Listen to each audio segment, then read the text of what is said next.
आज ट्रेन का चैप्टर, ठीक ना।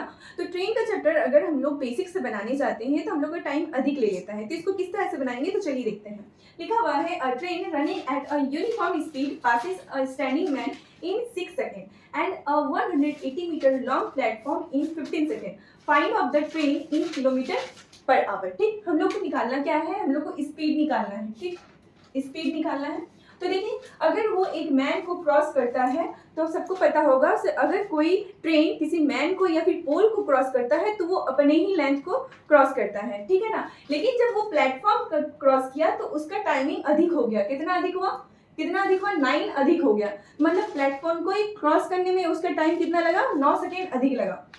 तो ये हो गया प्लेटफॉर्म का, ठीक, लॉन्ग इतना लेंथ है प्लेटफॉर्म का। अब देखिए यहाँ पे अधिक कितना लगा, तो 9 सेकेंड अधिक लगा। किसमें लगा, तो प्लेटफॉर्म में लगा। अगर इसका हम लोग स्पीड निकालते हैं तो कितना हो जाता है 20, लेकिन क्या रहेगा मीटर पर सेकेंड में। ठीक, लेकिन आंसर जो पूछा गया है वो किलोमीटर पर सेकेंड में पूछा गया है, तो इसको किलोमीटर पर सेकेंड बनाने के लिए क्या करना पड़ेगा, 18/5 से मल्टीप्लाई कर देना पड़ेगा।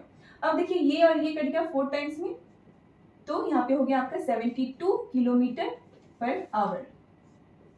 This is the correct answer.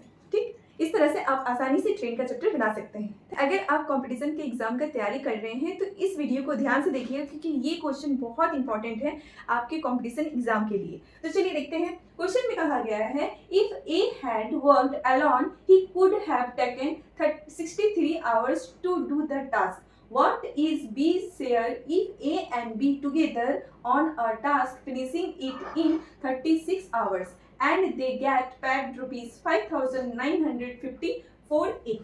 ठीक, देखिए इसका मतलब है तो जो A है,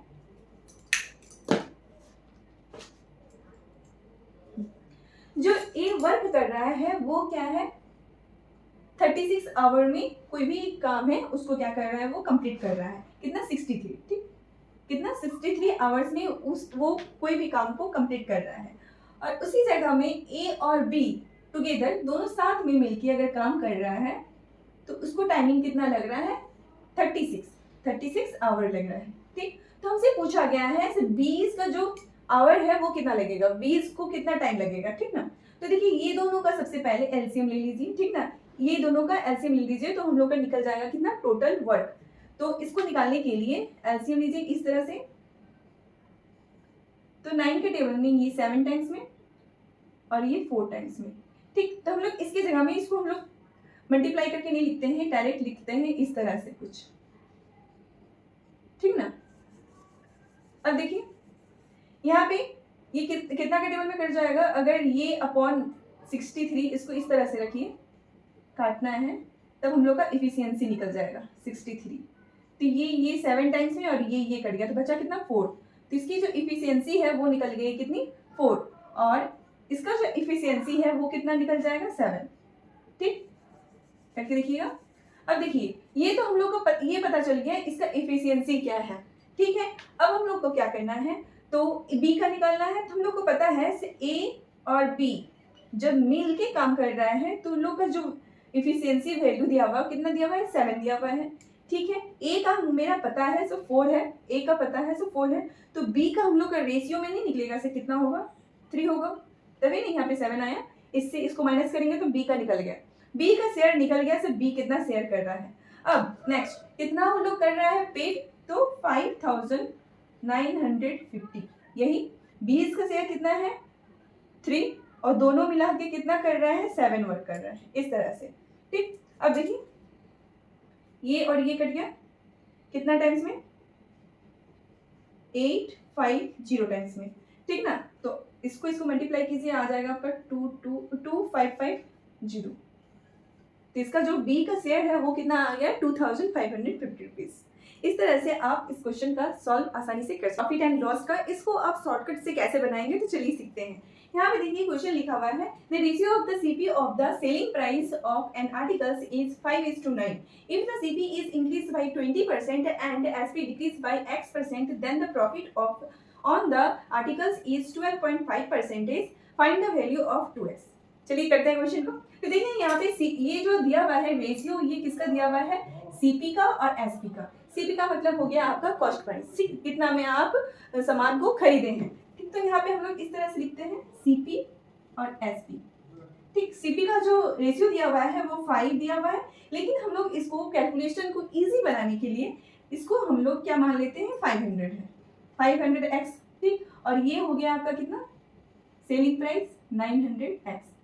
अब देखिए क्या कहा गया है, सीपी में इंक्रीज किया गया 20%, तो हम लोग 500 का 20% निकालेंगे तो क्या होगा 100 होगा, ठीक ना, क्योंकि इसका अगर हम लोग निकालते हैं 20% का मतलब क्या होता है 1/5, ठीक। 5 से ये कट हो गया तो आपका बचेगा कितना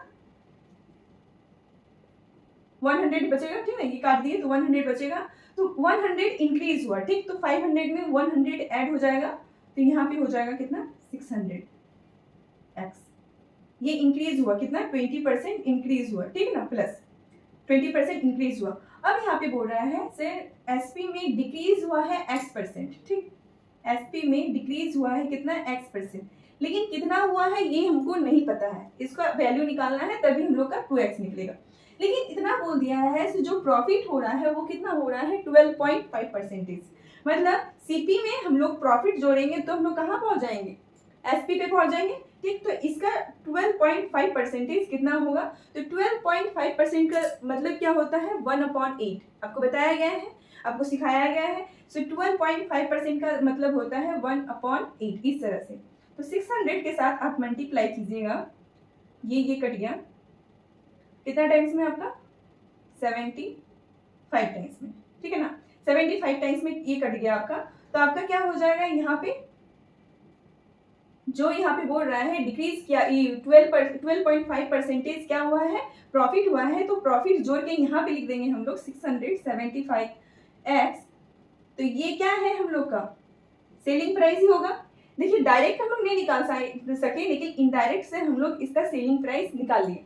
अब यहाँ पे x का वैल्यू निकालने के लिए बोल रहा है, मतलब यहाँ पे कितने की बढ़ोतरी हुई है, इसमें कितने की आपका डिक्रीज कितना का हुआ है, तो देखिए माइनस कीजिए, ये दोनों को माइनस कीजिएगा तो कितना हो जाएगा आपका 225, यही होगा 225, किस में हुआ है तो 900 में हुआ है, तो 900 परसेंटेज में निकालने के लिए मल्टीप्लाई 100, इसको क्रॉस कर दिए, ये 9 के टेबल से 2 टाइम्स में और ये 5 टाइम्स में, ठीक ना, तो 25। तो आपका आंसर ये जो परसेंटेज निकला है x%, ये किसके बराबर है 25% के बराबर। हम लोग को निकालना है क्या है 2x निकालना है, तो 2x का वैल्यू क्या हो जाएगा 2 × 25%, आंसर विल बी 50%। बस यही हो गया आपका आंसर।